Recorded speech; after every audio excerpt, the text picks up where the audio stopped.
বন্ধুরা, আজকে দেখছেন ইলিশ মাছের মাথা দিয়ে কচু শাকের দারুণ একটা রেসিপি।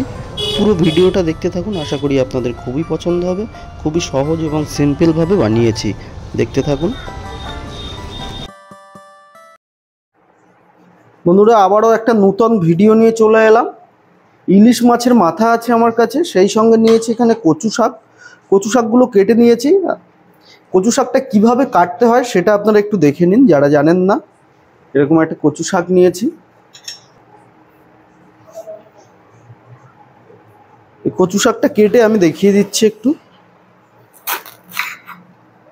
প্রথমে এরকমভাবে নিয়ে এরকম ছোট ছোট টুকরো টুকরো করে নিতে হবে।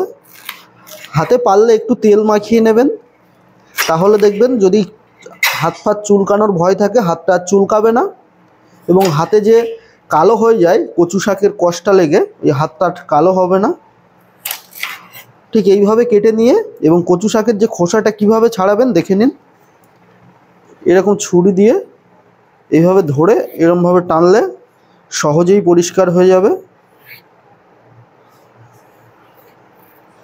এইভাবে পরিষ্কার করে নেবেন।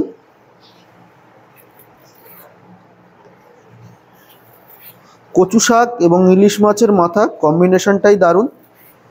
ইলিশ মাছের মাথা দিয়ে কচু শাক না খেলে সিজনটাই মনে হয় যেন ভালো যায় না। এভাবে আর একটা আমি পরিষ্কার করে নিচ্ছি, দেখুন। ঠিক এইভাবে ধরবেন আপনারা, এরমভাবে পরিষ্কার হয়ে যাবে।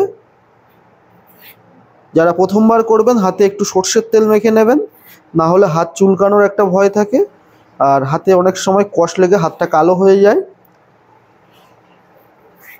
এইভাবে পরিষ্কার করে নেবেন। এখানে আমি আগে থেকে কেটে নিয়েছি এবং পরিষ্কার করে নেওয়ার পরে ঠিক মাঝে দেখবেন এরকম একটা অংশ আছে, এই সবুজ অংশটা, এটা ফেলে দেবেন।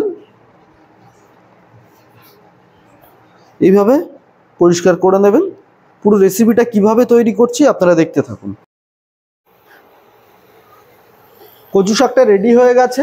এখন কচু শাকটা আমি একটু প্রথমে সিদ্ধ করে নেব। তার জন্য একটা কড়া বসিয়ে দিচ্ছি, কড়াতে জল দিয়ে দিচ্ছি।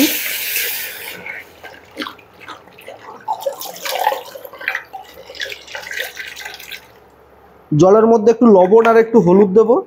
লবণটা দিলে কচু শাকটা গলতে সাহায্য করবে, আর হলুদ দিলে কচু শাকের মধ্যে যদি কোনো জার্মস থাকে সেটাকে মেরে দেবে। প্রথমে দিয়ে দিচ্ছি একটু লবণ, তারপরে এখানে দিচ্ছি একটু হলুদ গুঁড়ো,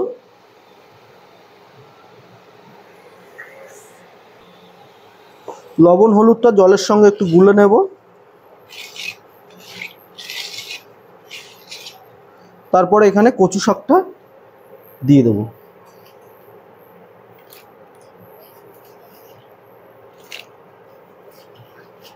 যখনই সিদ্ধ করবেন বা ভাপিয়ে নেবেন কচু শাকটা, লবণ এবং হলুদ দিয়ে সিদ্ধটা করবেন। হলুদ কি করে, কচু শাকে অনেক সময় ভালো করে ভিতর থেকে হয়তো পরিষ্কার করা যায় না, যে জার্মসটা থাকে সেটা মেরে দেয়। আমি এখন সিদ্ধ করে নেব, ঢাকনা চাপা দিয়ে দেবো। এটা আমি ঢাকনা দিয়ে দিচ্ছি, দিয়ে কচু শাকটা খুব ভালো করে সিদ্ধ করে নেব। ততক্ষণে একটা মশলা তৈরি করে নেব আমি ইলিশ মাছের মাথা দিয়ে কচু শাক রান্নার জন্য, দেখতে থাকুন। এখন বেশ কিছুটা আদা মিক্সিং জারের মধ্যে দিয়ে দিচ্ছি, সেই সঙ্গে দিচ্ছি একটু রসুন, আর দেবো এখানে গোটা জিরে। এখানে কিছুটা গোটা জিরে দিয়ে দিচ্ছি, এখানে কিছুটা লঙ্কা দিচ্ছি, দিয়ে এখন এটাকে আমি ভালো করে একটু পেস্ট করে নেব। এখানে দেখুন কচু শাকটা আমার সিদ্ধ হয়ে গেছে। এখন আমি তুলে নেব, জল ঝরিয়ে তুলে নেব। ঠিক এইভাবে একটা ছাঁকনিতে তুলে নিচ্ছি প্রথমে।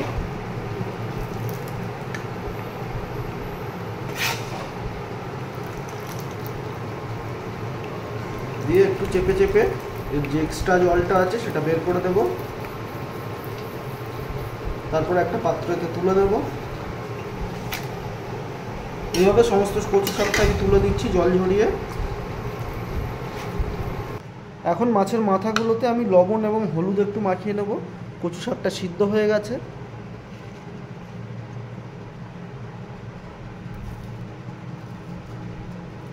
তারপরে দেব একটু হলুদ গুঁড়ো,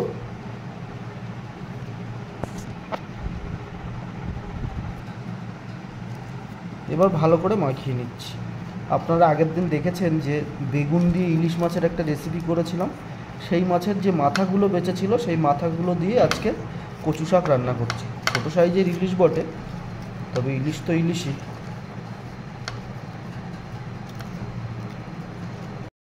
লবণ হলুদটা মাখানো হয়ে গেছে, এখন মাছটা আমি একটু একটু ভেজে নেব হালকা করে। মাছের মাথা ভেজে নেওয়ার জন্য আমি একটু সরষের তেল দিয়ে দিচ্ছি।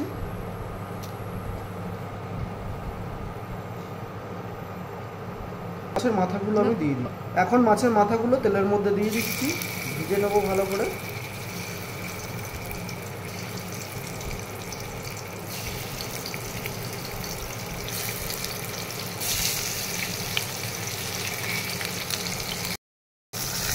মাছটা ভাজা হয়ে গেছে, এখন তুলে নিচ্ছি।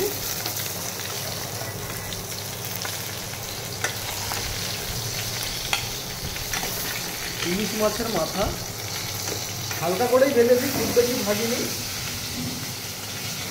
বেশি ভাজলে মাছের টেস্টটা নষ্ট হয়ে যেতে পারে, যার জন্য আমি হালকা করেই মাছটা ভেজে নিলাম।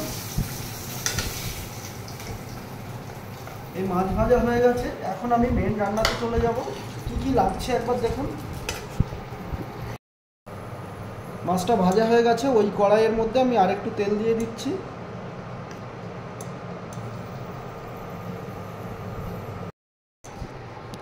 তেলের মধ্যে এখন তেজপাতা দিয়ে দিচ্ছি 3টে, চিড়ে একটু, সেই সঙ্গে দিচ্ছি 4-5টা শুকনো লঙ্কা, আর দেবো এখানে এলাচ, ডালচিনি এবং লবঙ্গ। তেলের মধ্যে দিয়ে দিলাম, দিয়ে একটু নেড়ে চেড়ে নেওয়ার পরে এখানে আমি অ্যাড করবো পেঁয়াজ,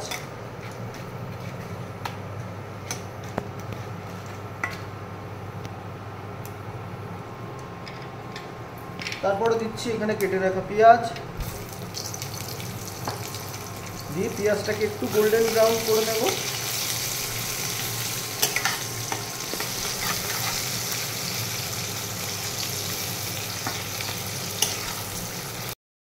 পেঁয়াজটা একটু গোল্ডেন ব্রাউন হতে শুরু করেছে, এখন এখানে আমি অ্যাড করছি যে মশলাটা পেস্ট করে নিয়েছিলাম, আদা রসুন এবং শুকনো লঙ্কা আর জিরে, সেই পেস্টটা এখানে দিয়ে দিচ্ছি।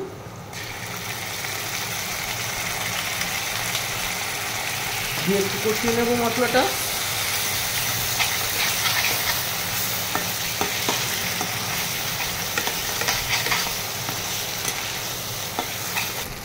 একটু কষিয়ে নিয়েছি, এখন আমি অ্যাড করছি এখানে একটু হলুদ গুঁড়ো,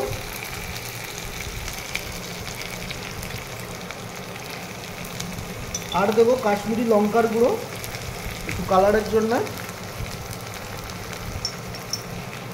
দিয়ে যে মশলাটা পেস্ট করে নিয়েছিলাম সেই পাত্রটা ধুয়ে একটু জল দিয়ে দিচ্ছি, দিয়ে মশলাটা আবারও আমি একটু কষিয়ে নেব।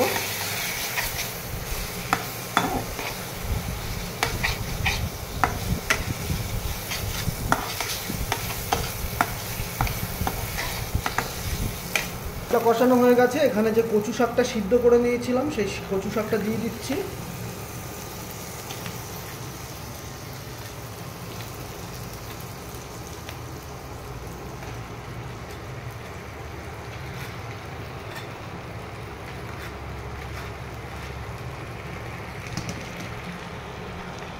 কচু শাকটা দিয়ে একটু নেড়ে চেড়ে নেব।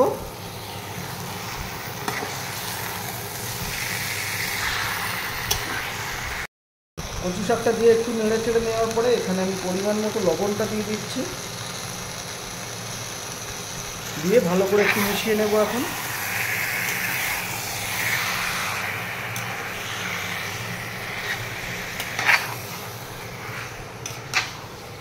খুবই সহজ এবং সিম্পল, খুব অল্প মশলাতে রান্নাটা করা যায়, খেতে অসাধারণ হয়।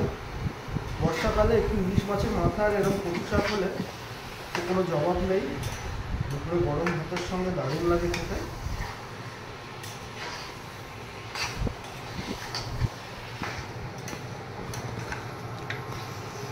বেশ ভালো করে কষিয়ে নিয়েছি, এবার আমি এখানে অ্যাড করব মাছের মাথাগুলো।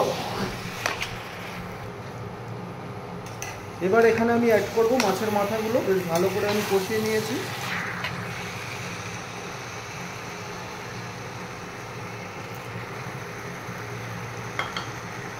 মাছের মাথাগুলো দিয়ে এখন আমি এটাকে আবারও একটু কিছুক্ষণ নাড়িয়ে চাড়িয়ে নেব বেশ।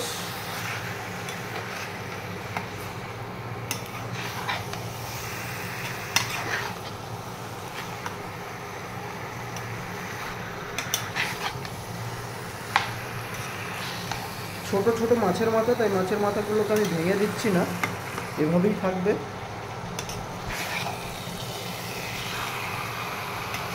যারা একটু বড় সাইজের মাছের মাথা দিয়ে করবেন তারা মাছের মাথাটাকে একটু ভেজে দেবেন।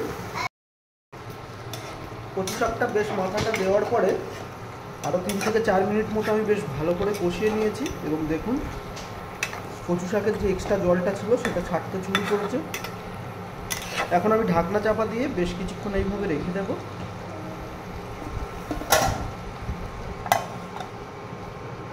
স্লো আছে এইভাবে বসিয়ে রাখবো 3 থেকে 4 মিনিট মতো, আরও ততক্ষণে রান্নাটা কমপ্লিট হয়ে যাবে। কমপ্লিট হয়ে গেছে। এই যে মাথা, সেই সঙ্গে কচু শাক, এভাবে একবার হলেও ট্রাই করে দেখতে পারেন। যদি ভিডিওটা ভালো লাগে অবশ্যই একটা লাইক করে যাবেন, আর যদি একটু ইনফরমেটিভ মনে হয় তাহলে একটা শেয়ার করে দেবেন। আমার চ্যানেলে যারা নতুন তাদের কাছে একটাই রিকোয়েস্ট, একটু চ্যানেলটা সাবস্ক্রাইব করে দেবেন। ধন্যবাদ শেষ পর্যন্ত ভিডিওটা দেখার জন্য। আবারও দেখা হবে নতুন কোনো একটা ভিডিও নিয়ে। কত সুন্দর দেখতে হয়েছে দেখুন, এটা খেতে অসাধারণ হয়। এইভাবে একবার হলেও ট্রাই করে দেখতে পারেন। ধন্যবাদ সবাইকে।